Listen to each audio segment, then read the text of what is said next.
வந்து அதை எடுத்து வை, அப்புறம் வேற விடுங்க மச்சான். யார் வர சொல்ற? இப்ப யாரை வர சொல்ற?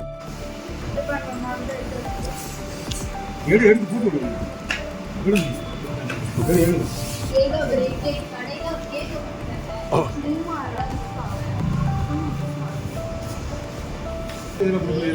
காலைல ஃபுட் சேஃப்டி கம்ப்ளைண்ட் பண்ணிடுவோம்.